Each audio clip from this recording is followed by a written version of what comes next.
everyone, I'm Shireen Peruzzi with Peruzzi's Meat Market. Everyone calls me Mama P. Officer Peruzzi approached me to read a chapter in Mr. Popper's Penguin, so I hope you enjoy it. Chapter 2, A Voice in the Air. That evening, when the little Poppers had been put to bed, Mr. and Mrs. Popper settled down for a long, quiet evening. The neat living room at 432 Proudfoot Avenue was much like all the other living rooms in Stillwater, except the walls were hung with pictures from the National Geographic magazine. Mrs. Popper picked up her mending while Mr. Popper collected his pipe, his book, and his globe. From time to time, Mrs. Popper sighed a little as she thought about how long the winter ahead. Would there really be enough beans to last, she wondered. Mr. Popper was not worried. However, as he put on his spectacles, he was quite pleased at the prospect of a whole winter of reading travel books with no work to interrupt him. He set his little globe beside him and began to read. "What are you reading?" asked Mrs. Popper. "I am reading a book called Antarctic Adventures. It is very interesting. It tells all about the different people who have gone to the South Pole and what they have found there." "Don't you ever get tired of reading about the South Pole?" "No, I don't. Of course, I would much rather be there than read about it, but reading is the next best thing." "I think it must be very boring down there," said Mrs. Popper. "It sounds very dull and cold, and with all that ice and snow." "Oh, no," answered Mr. Popper. "You wouldn't think it was dull if you had gone with me to see the movies at the Drake Expedition at the Bayou last year." "Well, I didn't, and I don't think any of us will have any money for movies now," answered Mrs. Popper in a sharp tone. She was not at all a disagreeable woman, but sometimes she got rather cross when she was worried about money.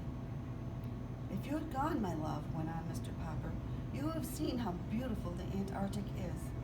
But I think the nicest part of all are the penguins. No wonder all the men at the expedition had such a good time playing with them. They are the funniest birds in the world.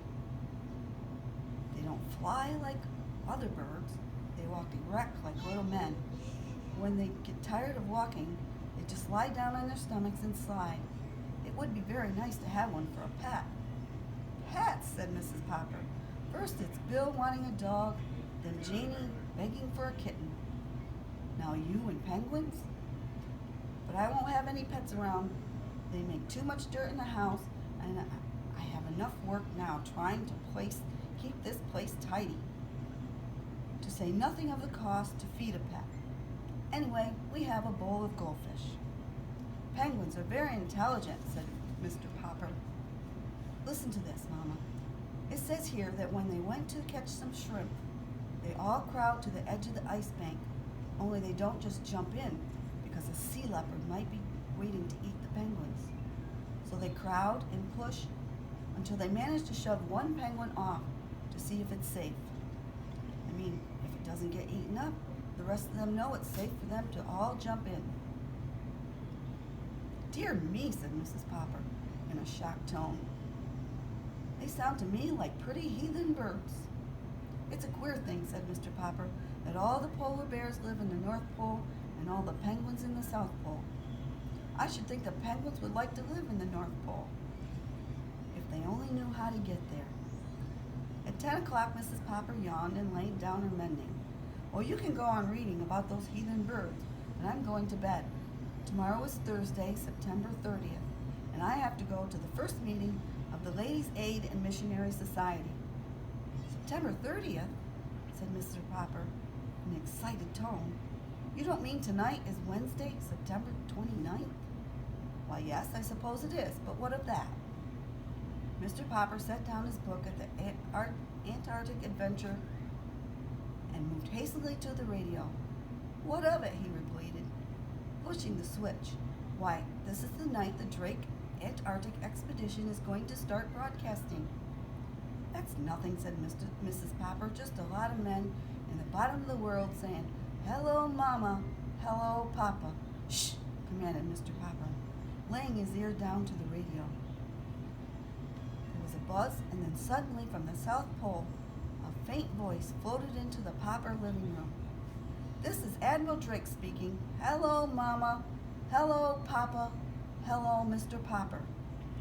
Gracious goodness, exclaimed Mrs. Popper. Did he say Papa or Popper?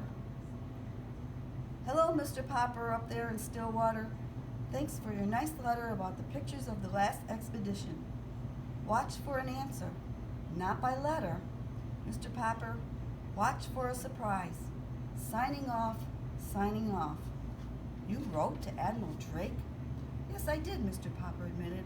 I wrote and told him how funny I thought the penguins were. Well, I never, said Mrs. Popper, very much impressed.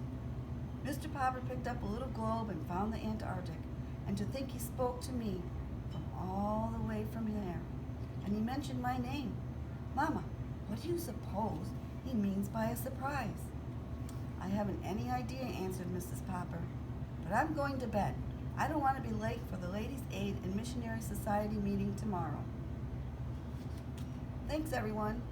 I don't know what the surprise is going to be, but we'll find out. I hope you have a safe and happy summer.